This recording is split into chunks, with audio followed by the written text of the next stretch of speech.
Life is not easy. It is not. Don't try to make it that way. Life's not fair. It never was. It isn't now, and it won't ever be. Do not fall into the trap, the entitlement trap, of feeling like you're a victim.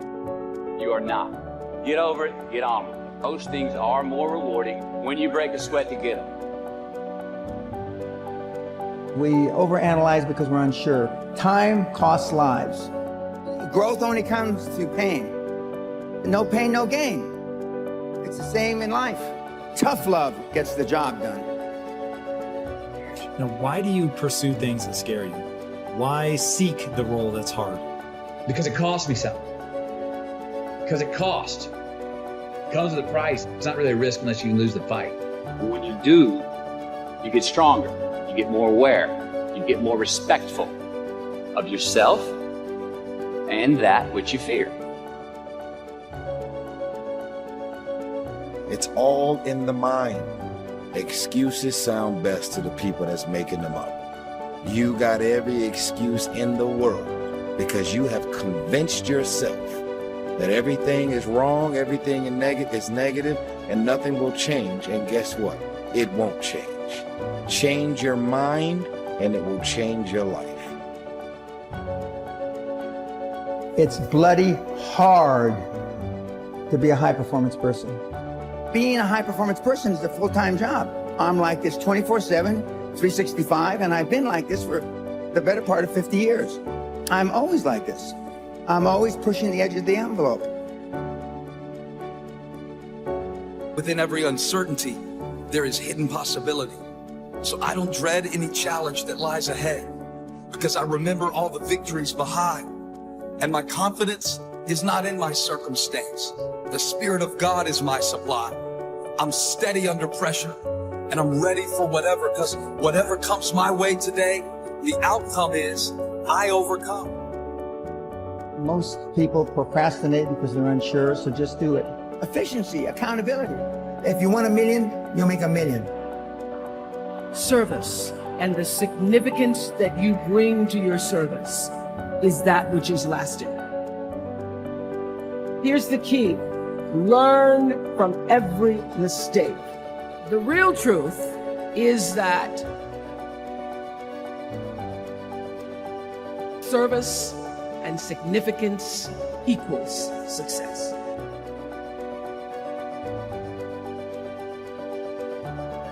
If you want to find heaven, you must go through hell. If you want to find growth, you must first go through resistance. Go through pain. You have to go through hell to get the results. Go through hell to get to your heaven.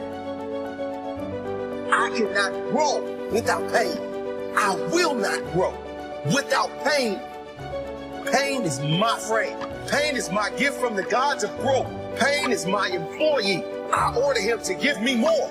He isn't working hard enough. He must give me more in order for me to grow. See, sometimes we think the pain is what controls us. It's actually our subconscious mind. That if we ever tap into that, that's what dictates most of our lives. Because see, pain is tricky. Because if you don't control pain, it'll control you. Think about what we do the moment we feel that, right? It's back to the two sides of fate, the two sides of pain. See, at that point, I feel like a victim. When you fall down, what makes your mentality change? If there's a great situation or there's a bad situation, how do you dictate that based on the level of pain? Because I think that's where we're getting in trouble at. And so when I started cycling, when I started going to see these doctors, I realized that I turned my greatest pain into my greatest achievement. Well, sometimes your greatest pain, it ain't even about you. It's about a greater purpose. I believe it. Once you become obsessed with something, obsessed, it's okay to be unbalanced for a while. It's okay. Don't be all this stuff people say, you gotta be balanced. Then you get balanced once you become great. And then you help other people become better from you being the best in the world. I'm trying to be the best I can to give you the best that I am. And it takes being fucking obsessed to where people think you're crazy. Become obsessed with being great. It changes everything. That as you go through the challenges of life and you look at it and embrace whatever comes to you, don't run from it. Step toward it. Don't try and duck it like most people do. See, most people want it easy. See, easy come, easy what? Easy go. How you gonna show power if you're not up under attack? How you gonna show resistance if something's not trying to pull you over? Resist, resist. Stop being neutral and stop being indifferent. Resist. Take a stand and resist.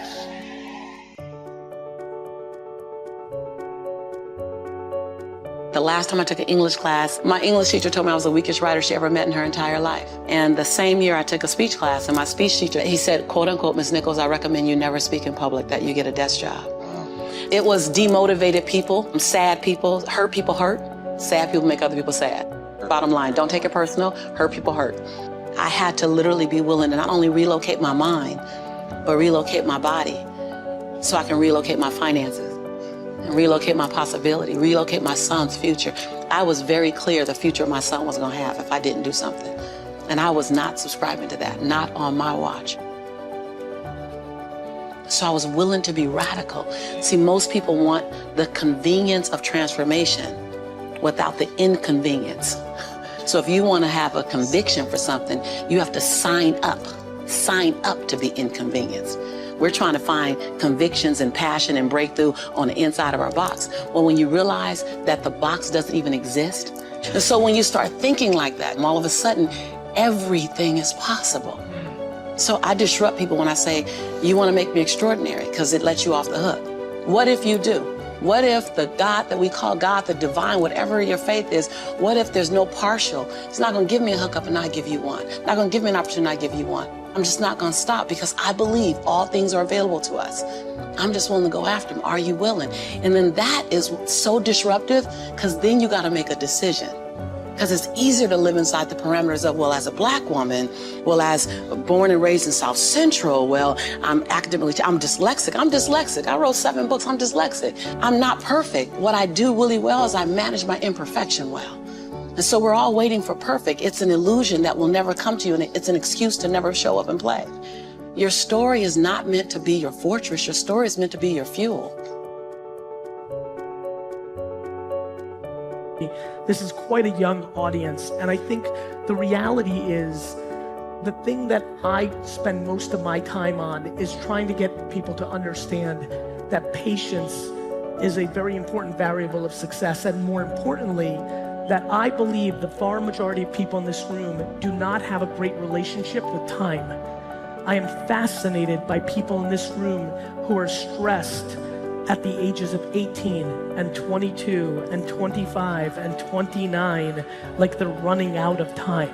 How many people, by show of hands, are under 30 years old? So for me, as you can imagine, when I see all those hands go up, you can put your hand down. Yeah, you're good. Okay, good.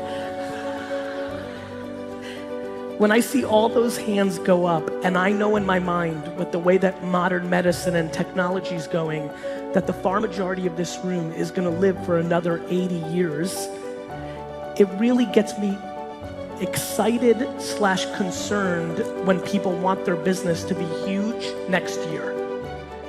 The quicker you want it, the more vulnerable you are. The quicker you want it, the more vulnerable you are.